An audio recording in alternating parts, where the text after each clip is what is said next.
Hey, how's it going? How you doing, sir? Good. What do we got here? I got something with George Washington's face on it. And all I can really tell you from George Washington, the man had wooden teeth. It's definitely something. It's the wrong color for a quarter. I have a George Washington coin. I'm here to get information on it and see if I can possibly sell it. My grandfather used to go to a lot of estate sales. This is one of the things that came from it. I'm not really sure if it's worth anything or not. I would like to get $5,000 for my George Washington coin. This is cool. At first glance, I can tell it's not a coin. It's some kind of metal. You know, technically, a coin has a denomination on it, and this doesn't have a denomination on it. George Washington, 1797. 1797 was last year's president. Yeah. Whoa. Got some serious secret scroll stuff on the back of it. This is some kind of Masonic something. So you know much about the Masons? Yeah, I just know they have a secret handshake. It was a secret fraternal organization that had all these rites and rituals and all this weird stuff. Benjamin Franklin was a Freemason, George Washington was, just about all the founding fathers. And the Great Seal of the United States has Freemason stuff on it. If you Never knew that. Here's $1. So you see the eye right there? Okay. There's an eye right there. I mean, this thing has, like, all their little weird stuff on there. Look, the all-seeing eye, the square and compass, and a bunch of other symbols that I haven't even seen before. I'm really, really intrigued by it. I mean, there's something really weird going on right here. I mean, you know, you might be able to decode this and find a treasure. What are you looking to do with it? I was looking to sell it. Okay. How much do you want for it? I'm looking for $5,000. Perfectly honest, I don't know if it's worth $5 or $50,000. If you don't mind hanging out, I'll get a buddy down here. He'll look at it, and maybe he can decode this thing. That sounds good. As far as joining the Masons, I would never join a club that would have me as a member. Dave, how's it going? Good. How you doing, Rick? Great. Good. This young man has something really intriguing. If it's real, it's a fantastic item. You know, when we first set it down, I just thought it was some kind of metal or something. When you look at the back, there's all these Masonic symbols all over the back. Am I going to get killed for having this coin? Yeah, you might. That's an exceedingly rare item. That is a George Washington Masonic medal. It is literally the first Masonic medal, what they call Masonic pennies. And this is a phenomenon that grew tremendously over the years, over the centuries. And literally, there are more than 10,000 different types of Masonic pennies. This is like the one that started everything. There aren't more than about 20 of these known. It's exciting to see it. I mean, where did they come from? They were struck in 1797 by a silversmith and an engraver named Peter Getz. And he belonged to the Pennsylvania Lodge of the Masons, and he knew George Washington. They're right from the absolute crucible of early American politics and religion and society, and that's why collectors just absolutely love these things. If you don't mind, I want to take a closer look here.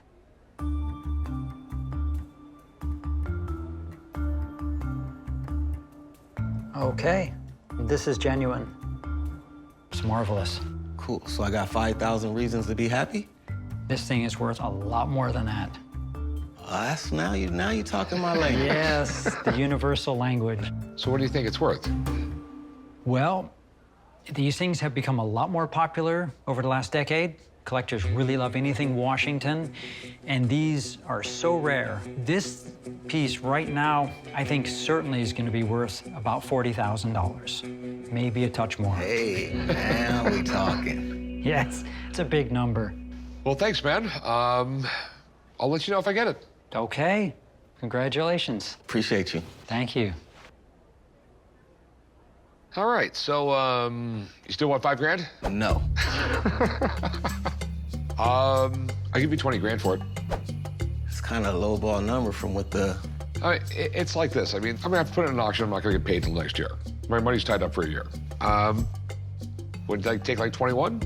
Nah. I'd go like 23. Nah, I'd probably take my show on the road, because they say good things come to those who wait. Okay. If you change your mind, come back and see me. You never know. No worries. Have a good one. No problem. I might not have a Masonic medal, but I do have some mason jars. So what do you got? I've got something here that is more valuable than anything I guarantee you've ever seen in this shop. I have a clump of rupees that were minted in 1702 by the son of the man who built the Taj Mahal. The man's name was Muhyiddin Muhammad Aurangzeb Alamgir, otherwise known as Emperor Aurangzeb. It took you a while to remember that, didn't it? Yeah, it did. This clump of treasure coin is known as the Taj Mahal treasure because it truly is the only sunken treasure related to the Taj Mahal dynasty. The reason why I'm here today is because I had these in an auction here and it did not sell, so I'm coming over to see the guys here and hopefully they'll open their wallets. So what can you tell me about these? They were minted in Surat, India. They went to the bottom of the ocean in 1702 and were recovered by Arthur C. Clarke and his dive partner. Didn't he write a few books about it? Yeah, he wrote 2 books about it. In fact, before he really started writing heavily about science fiction, he was an avid scuba diver. And when they discovered it in 1961, Clarke and his dive partner, Mike Wilson, swam over the edge of a reef, and here this shipwreck and all these silver coins were laying out all over the bottom. This is one of the most well-documented treasure discoveries in history. I've read books about this wreck. Ever since I started working in the pawn business, I've wanted sunken treasure, and this is the mother lode. I mean, I've had a few individual coins come in, but nothing like this. They were minted in Surat, India, and then were headed on to the Orient along the spice route, but they never made it there. They were wrecked in a typhoon and wound up on a shipwreck there, and they sat underwater for that long. The reason why they're in such good shape is because they were laying up against some iron object, most likely a cannon. And the cannon oxidizes faster than the silver does, just like a sink on your boat does. Yeah. So that's why coins aren't touched. The natural electrolysis in the water went through the cannon instead of the silver first, so the silver is perfectly preserved. So how did you come in possession of them? Well, I did a documentary with Arthur C. Clarke in 1993. His family consigned it to me, and we've been trying to sell it. You got paperwork on them, right? Yes, signed by Arthur C. Clarke. Everything he's telling me about this adds up with everything I've read. It's authentic. It's the real thing, and I cannot believe it is sitting in my shop. I know it's worth a fortune, but the question is, what does he consider a fortune? One of the things that still gives me a shiver up my spine is that these coins were minted 30 years before George Washington was born. These were worth a lot of money back in those days because they were silver. The coin of the realm for the common folks were copper or bronze. By weight, it's a little over 25 pounds, and at 25 pounds, it averages out to about 750 coins in here. Can I buy it for silver scrap? No, you can't. What makes these so valuable is that they are still in clump form. 99% of treasure coins are always reduced down to individual coins and sold off that way. It's extremely rare to have a treasure collection this large. It's even more rare to have them naturally fused together like this. This is unique, and unique usually costs money. The fact that it's all clumped together now and hasn't been disassembled makes it much more valuable, as I'm sure you understand from some of the things that you Yeah. here. So how much you want for it? I'd like to get $700,000 for it. It's a lot of money. It is a lot of money because we know the rarity. There were only 3 of them in the world. Now there's only 2. Originally, there were 3 clumps of coins, the one that's here in the U.S., one that's in the Clarke family archives, and a third that was in a museum in Colombo, Sri Lanka. But when the 2004 tsunami hit, the sea reclaimed that clump of coins, and they've never found it. So now there's only 2 of them in the world. I really, really want this. I mean, this thing is truly incredible. But tying up $750,000 in one item, it could bankrupt this shop. I'd love to have it. It's a cool item. I mean, I would love to have it in my shop, but I'm not going to spend that kind of money. If I buy this off you, I got to put it in an auction, and it might take 5 or 10 years. Right. Which means my money's tied up for a long time. It's an investment. No, it's a gamble. My biggest problem here is, this guy's already told me it didn't meet reserve at auction. I have to buy this thing at a price where I can sell it quickly and make a profit. All I can do now is make an offer. I want to give you $200,000 for it. 200? Yeah. No. I mean, I can go a little bit more, but it's not going to be much. That's what I could do. I mean, there's some things even too expensive for me. I respect that. I gotta hold out for more. But hey, thanks very much. Thanks for your time. You know. All right. Sorry for new business. I mean, you just got to look at it from my perspective, and it's a lot of damn money. That it is. I knew it was a long shot, and I'm really disappointed I wasn't able to buy the treasure. But at the same time, I'm a little bit relieved, because if I had to tell the old man I shelled out $250,000, he would have kicked my ass. What we got? I have a piece from Albert Einstein. Really? Handwritten math. By Albert Einstein. Yep. That is pretty cool. Einstein is pretty amazing. All of his physics stuff has changed the world. I'm here at the pawn shop today to sell my handwritten Albert Einstein math scripture. I'm looking to get $18,000. If I'm able to strike a deal today, I'd probably just trade it out for something as special as that. This is very interesting. Einstein was actually a celebrity for being smart, which you just don't really see that much of these days. Is it signed by him? Well, it's just math that he did. I did some research. To actually have his math was one of the rarest things that you can get. Are you a physicist or? No, I wish I could solve the equation myself. So it's probably pre-1929, because this would be the cosmological constant. What's Einstein saying, Mr. Physics guy? All right. The upside-down V, or an A without a line, is considered the cosmological constant, which went to the wayside in 1929. When Einstein thought that the universe was stagnant, we had to come up with this whole massive, crazy equation called the cosmological constant to sort of throw into the theory of relativity. Fortunately, Hubble came out in 1929 and says, hey, the whole universe is expanding and not stagnant, so he didn't need the entire equation for the cosmological constant, and therefore that went away. So that symbol has not been used since the 1920s. I'm sure you already know that. I didn't. Albert Einstein was one of the greatest scientific minds ever. His theories will be in history books forever. When I look at this piece of paper, it makes me feel a little less smart. So how much do you want for this? I'm asking $18,000. Okay. I got a few problems here. Okay. And my dad is a nerd, so he's just going to keep going and Hold going. on a with it. second here. We have no proof that it's Einstein. It'd be really nice if he signed it or something, but realistically, we have a piece of paper with a bunch of math doodles on it.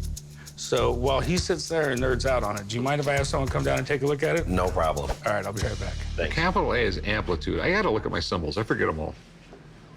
So? You say Einstein, and I get excited. And I know you geek out. Yeah. So math calculations by Einstein, these things could go for upwards of $50,000. Really?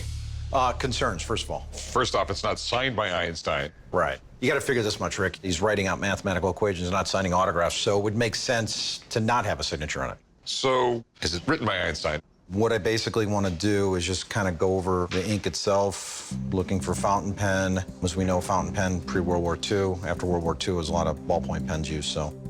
And right there, definitely fountain pen on here. The next thing I want to do, I have a few of his writings.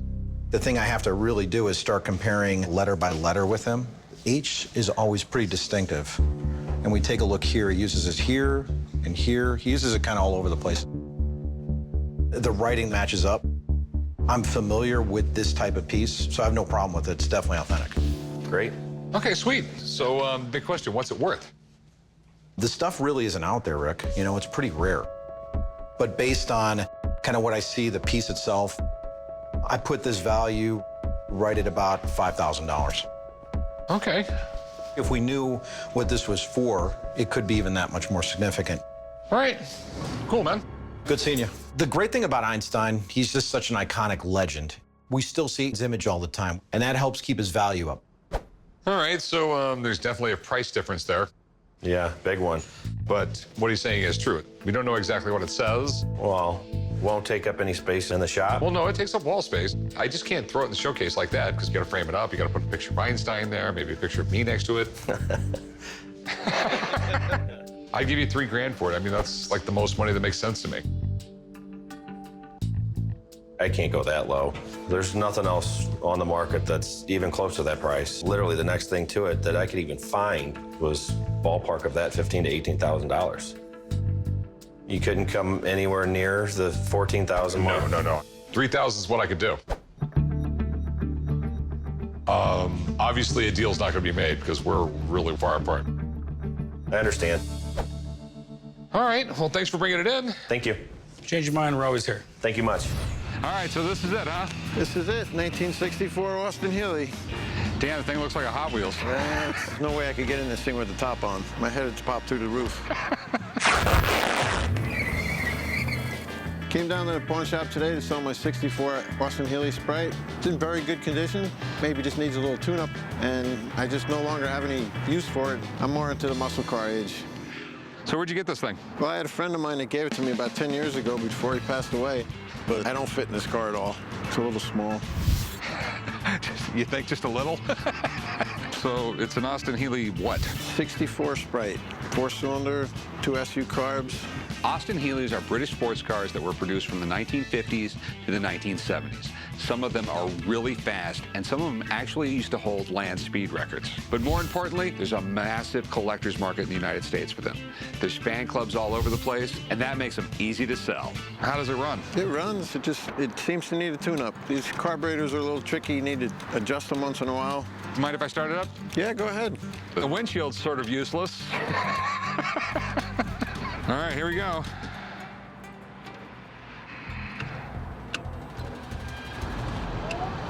And nothing. Thought you said this thing ran. Drove down here and battery might have went dead. We got nothing. This guy said he drove this car down here, and obviously I believe him because he didn't bring it down here on his back. But if it doesn't start, that's really going to affect the asking price. Okay, so you drove this here. Yeah, I drove it here. I think the battery's dead. I've seen many of these cars before, and they can be pretty temperamental, so I'm not that worried that it doesn't start. Okay, so do you want to pawn it or sell it? I want to sell it. How much you want for it?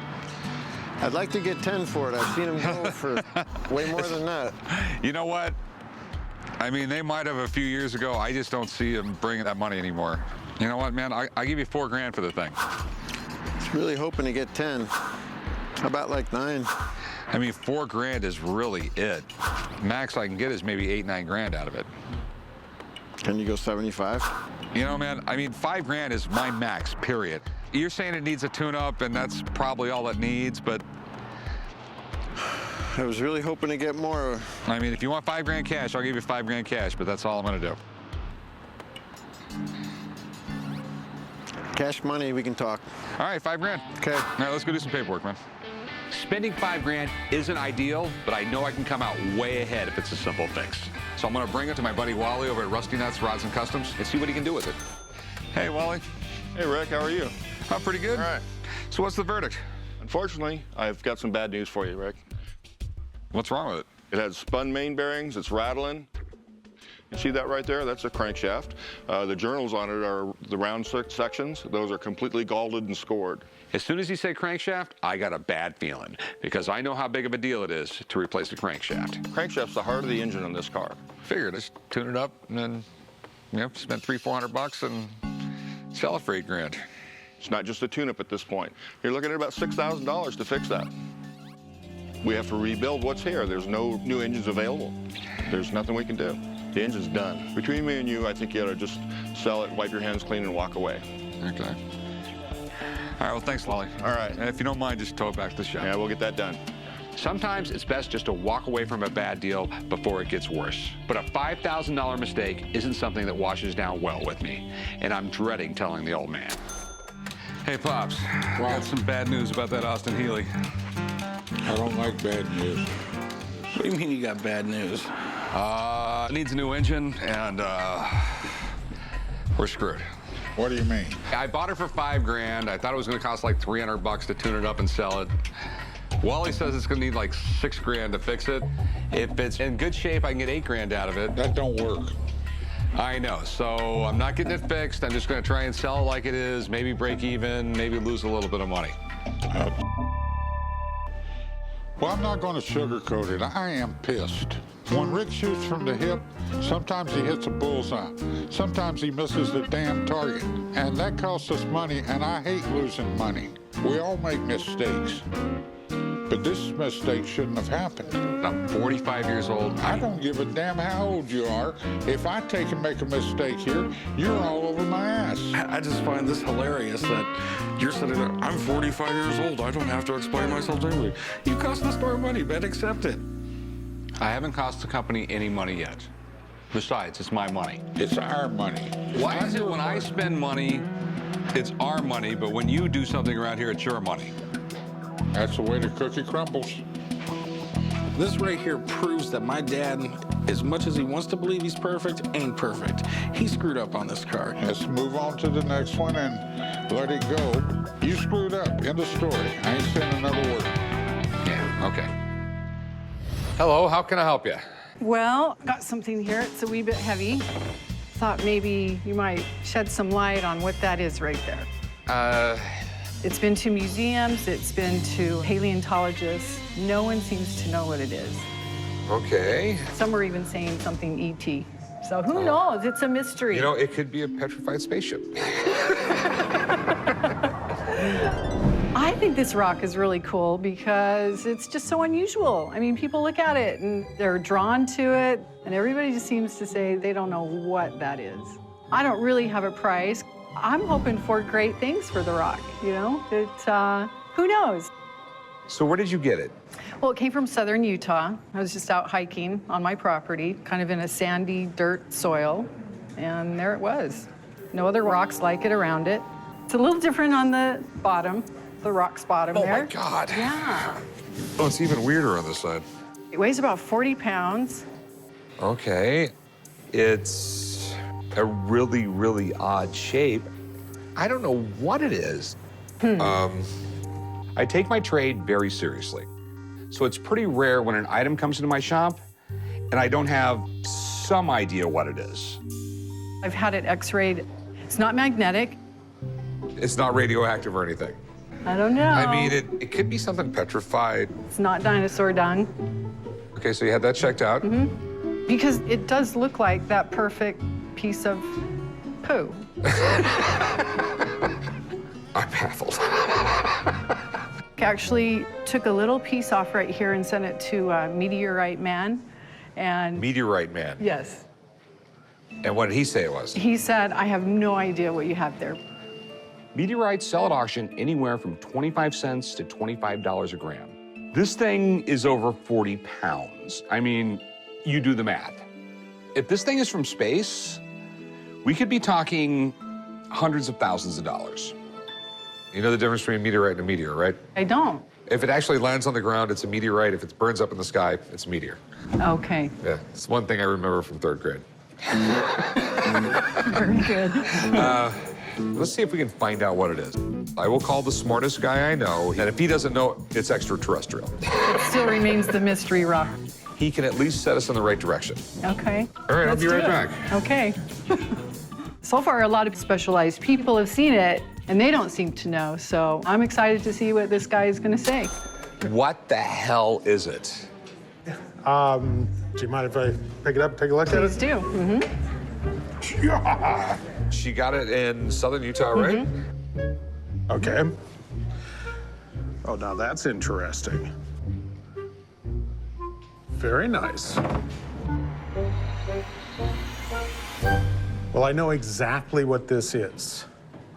It's a concretion. Now, there are 2 types, but whichever type it is, it's still a concretion. So I still don't know what it is. It is a natural formation when there is a void in rock. And over millions of years, water seeps through that and fills in that space with a different rock. Probably if you cut through it, you would find something at the core of it, maybe a little fossil or something that was in the space. And as it dissolved, this got created around it. And this is either a calcareous concretion or it's a septarian nodule. You're not looking quite as excited as I might be on this. So it's a rock that looks like a turd. It's a rock that looks like a turd. And there are other rocks out there that actually were turds. This one wasn't. Have you seen one with this shape? Yeah. Yeah. This size and this weight? Actually, the largest ones of these that are known can be up to 25 feet in diameter. You know, you don't want to have one of those come into the shop. But the bottom line is it's a rock. Are there a lot of rocks like this? Yes. So it's worthless. Unless you're a rock collector, I guess. You know. Thanks, Mark. Not a problem. And thank you. Thank you. Have fun. Oh, it's perfectly understandable why the owner would think this was a really unusual piece, because this is a different type of rock. It was made in a different way. So it was just kind of an interesting piece she ran into. Hopefully not with her foot. I'm sorry it turned out that way, but at least you know what it is. It's a what? Nodule? I would put this in your front yard. It'll deter burglars because it looks like you have a really large dog. Thanks for bringing it in. Hey, thank you. Bye-bye. Appreciate it. Bye. I'm walking out of here with my rock. To them, it wasn't worth anything, but oh well. There is one coin that is considered the holy grail of coin collecting. The 1933 Double Eagle $20 gold piece. And it was auctioned off in 2021 for almost $19 million. The Double Eagle has just become available on the market. I'm about to see the most expensive coin in the world. Kind of nervous. Ian. Hi, very nice to meet you. So that's it, huh? This is it. Would you like to see it? I would love to see it. Okay. Oh. Surprised the little light didn't shine out when you opened the bag. It did, it did. Wow. It's just incredible. It's the holy grail. The most valuable coin in the world. That's amazing. We have a 1933 Double Eagle $20 gold piece. Some people still consider it the most beautiful coin ever. Teddy Roosevelt thought all of our coins were ugly. He had a point.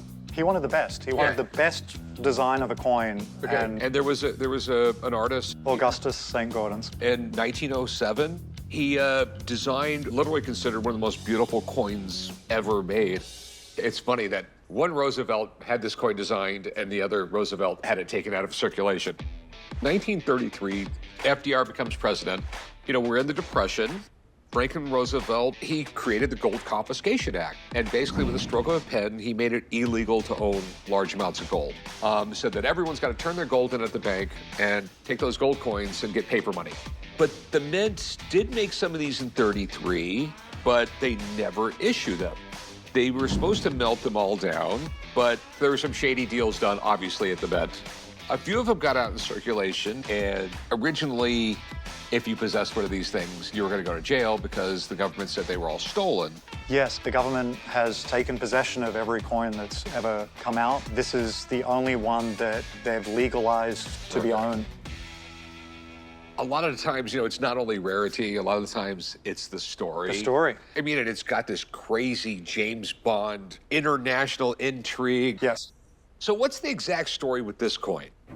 In the 1940s, King Farouk of Egypt was the biggest coin collector in the world and purchased the coin in the United States, applied for an export license. And mainly because of that export license is the reason why there's this one coin that's legal to own. This was one of the coins, but he had exported to Egypt, but it just disappeared for 40-odd years. And it surfaces in the 1990s, then came to the US. As soon as it arrived in America, there was a sting operation by the FBI, and 2 coin dealers were arrested for being involved in it, trying to sell the coin.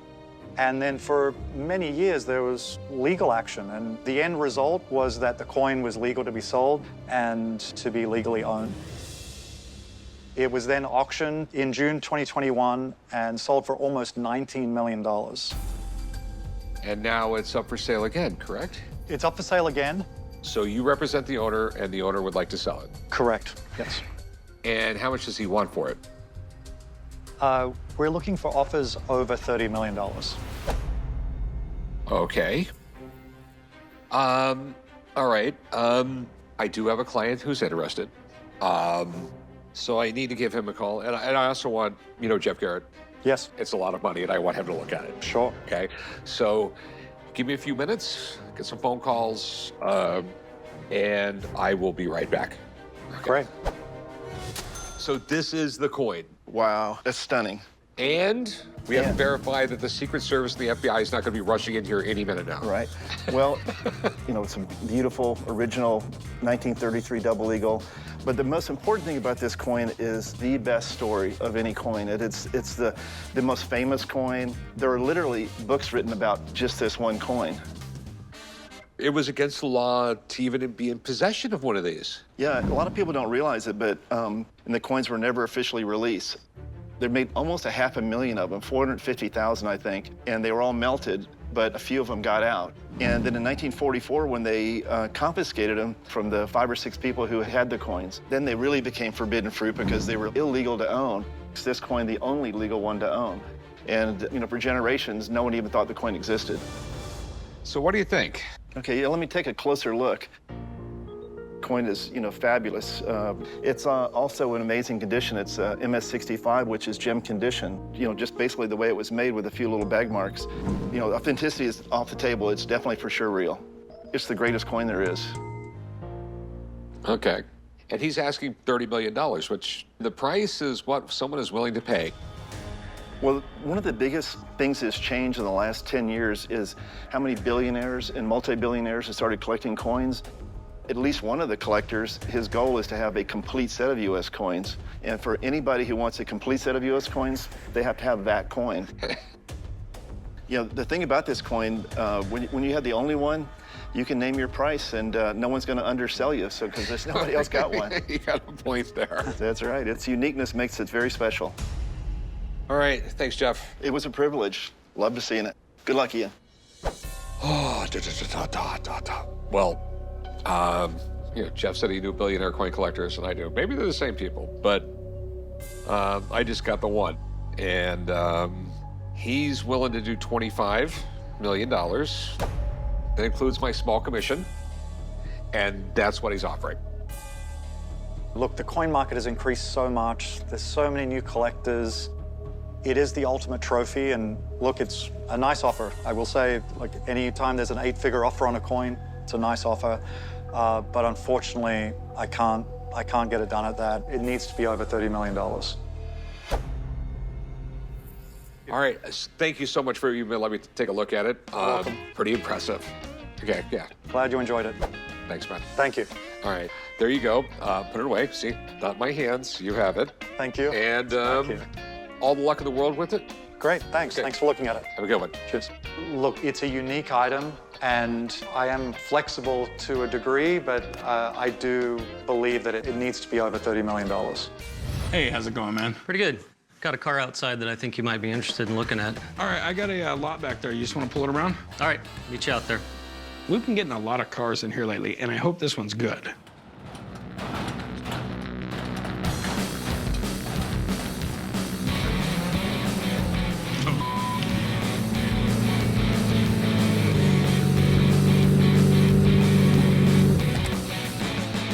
You said car, not supercar, man. That's right, man. It's a Lamborghini Murciélago, 2003. Nice.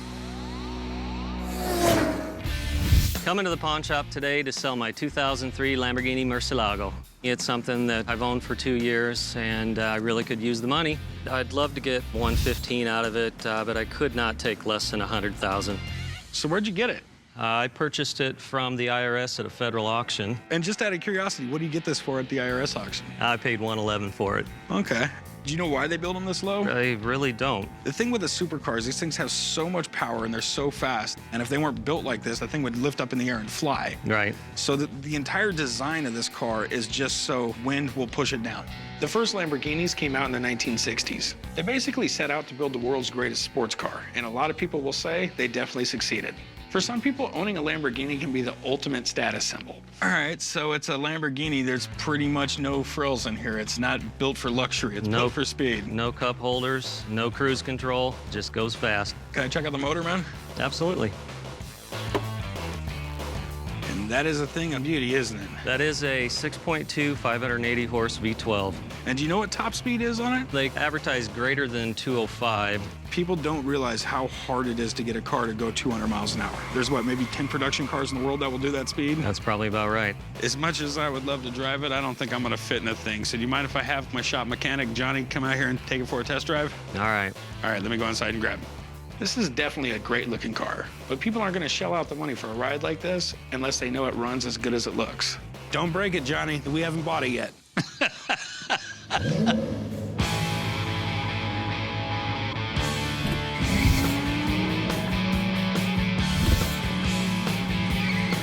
Beautiful, man.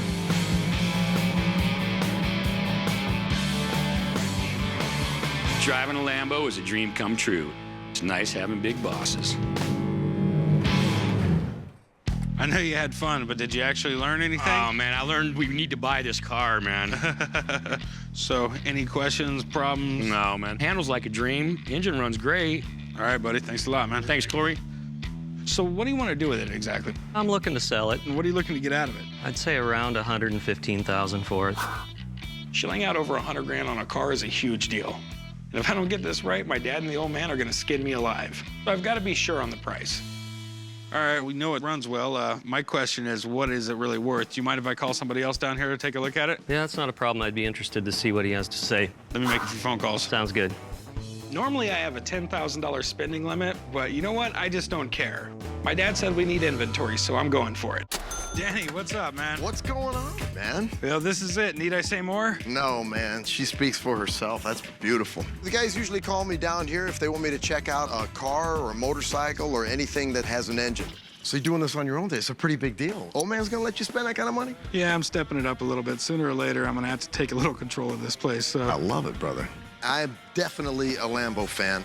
Lamborghini started off building tractors back in the day, and he had a Ferrari, and there were some issues with his Ferrari, and Ferrari just kind of blew him off. So Lamborghini said, okay, I got you. I'll go do my own thing. That's what spawned Lamborghinis. The thing about Lamborghini, more so than Ferrari, is just the fact that they're over the top. They're just crazy. Corey, what's your questions and concerns about this? Well, man, of course I want to know what you think it's worth and see if you can see anything wrong with it, because I sure as hell can't. Can we take a tour? We'll walk around this Absolutely. thing? That's passion on the inside as far as I'm concerned. That's what these are about. This Italian leather, the stitching is absolutely gorgeous. It's all hand done. That's an aftermarket stereo in that, correct? It is, unfortunately. Can I check out under the bonnet here, man, and see what this looks like? That's beautiful. A proper Lamborghini should be having a V12 in there. Would you mind firing it up? I'd just love to hear it. Absolutely. That'd be great. All right, thank you, brother. That's like listening to Led Zeppelin's first record. So, what do you think they're worth? In this condition, which is beautiful, I got no complaints on the condition of this car. In today's market, I'd have to put it somewhere around $85,000, maybe $90,000 would be my opinion. Would you take 90 for it? I'd hand you $100 bills. A couple of years ago, this car would have sold for a couple $100 grand. So I can pay on the high end of Danny's estimate and still make some okay money on it. I just hope this guy's willing to deal. I just don't think I could do that. I'd go 110. Cheapest I've seen anybody is 130. 95. I wouldn't go any higher. When you pull up, it's the used old model Lamborghini, and I'm not trying to. It's a cool old Lamborghini. It is. I mean, come on, man. It's not a classic Lamborghini. Yeah. It's last year's Lamborghini. I could go, say 105. I'm gonna have to stick at 95, man. I trust every word this guy tells me, and I'm going above what he's suggesting I pay for it. I mean, I think my absolute bottom number, I hate to do it, but I'd go 100 grand.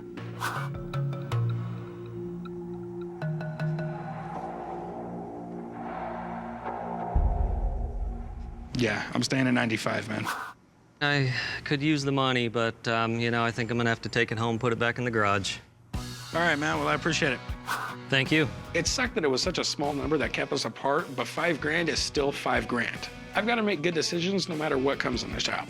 So I just had to let it go.